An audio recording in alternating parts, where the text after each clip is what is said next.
What's going on, guys? Welcome back to another episode of Lockdown Coverage. If you guys are new to the channel, my name is Daniel. On today's episode, we will be continuing to my latest top 10 series. If you guys aren't that familiar with it, go back on past videos. We already established top 10 quarterbacks, cornerbacks, wide receivers, and running backs. Today on this episode, we will be doing edge rushers and defensive ends. Again, just to specify, I'm going to be doing best sack artists more or less in this video, just to establish, because there are a lot of good defensive ends and defensive tackles that could get to the quarterback. This is going to be a top 10. I also wanted to mention a horrible mentions list because there are so many. I didn't realize the depth at this position throughout the NFL. I don't know how I didn't realize that, but some horrible mentions are Danielle Hunter, Zadarius Smith, Josh Allen, Preston Smith, Chris Jones, and even Yannick Ngakoue. That's just 5 or 6 to mention. I could mention another 5 if I really wanted to, but since we're sticking to the top 10, I really want to focus on the 10 best pass rushers, so let's get into it. And at number 10 on the list, I have Steelers edge rusher TJ Watt. Yes, TJ Watt might be a little higher on some people's list, but I think he is limited as a pass rusher just because of his athletic ability. His strength, awareness, get off the line is actually insane. He is going to develop into a top 5 maybe in the near future, maybe in the next year or two. Some people think that he's already established that, but because Pittsburgh does have a really good defensive line, I actually take a little bit of credit away from him because of that.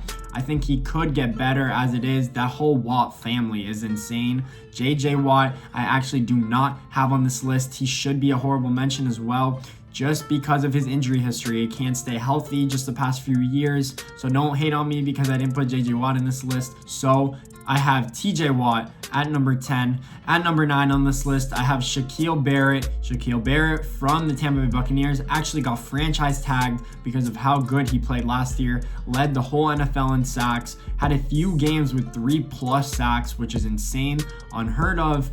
Again, he didn't go against great competition at times when he did get those crazy sack games, but he as well was underrated at Denver, got signed by Tampa Bay, and they unlocked his ability as a pass rusher. I love what he did for the Bucs last year. He tore up the league. He ruined game plans. He by himself won the Tampa Bay Buccaneers at least 1 or 2 games in my opinion, because if you get 3 or 4 sacks in a game, you ruin a game plan. They're going to have to double team you, and if they can't do that, then they're screwed. That's how simple it is. It's not any harder than that. That's why I have him on this list. I think as well, if he could develop and take the next step as a complete sack artist and not just a speed rusher off the edge, maybe get a little stronger, I think he could go up on this list. At number 8, I have Cameron Jordan.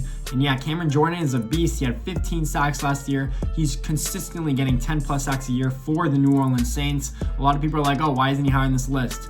I don't think you guys realize how many pass rushers are that good on this list. It's actually absurd. I never realized that. I never realized it. It's actually strange to me how I didn't realize how deep this position really is. But Cameron Jordan is a beast, plays amazing every year for the Saints. I love what he does. His contribution is unmatched. The Saints didn't have him, they literally wouldn't have a pass rush in my opinion. So that's why I have him on this list at number 8.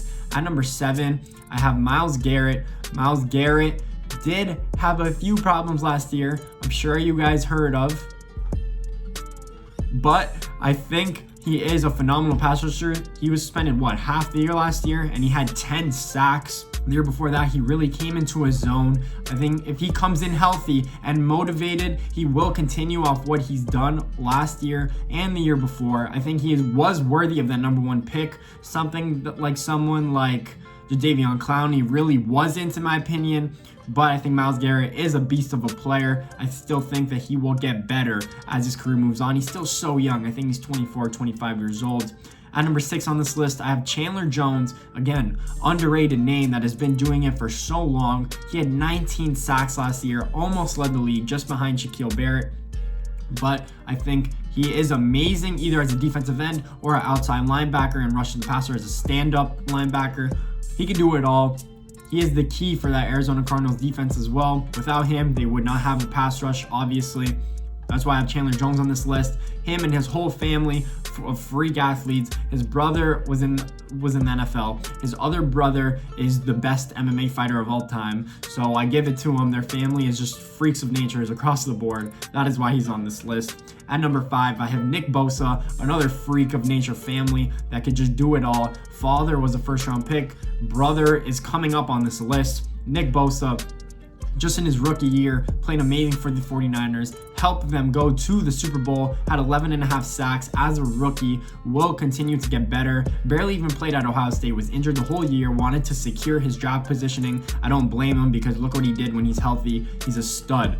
At number 4, I have Von Miller. Von Miller has not had the same type of production he's had in Denver throughout the past few years, just because I think their pass rushers are lacking, and I think he does get double teamed more often than he usually does. Yes, he's a speed rusher. Yes, his technique and everything about him is impeccable, but he is getting on the older side. He's now on the other side of 30. I'm pretty sure he's 31. So we'll actually see if he can continue to contribute or if he has a fall off. But this year, I think he could have a rebound year, especially getting used to that Vic Fangio, the new head coach scheme.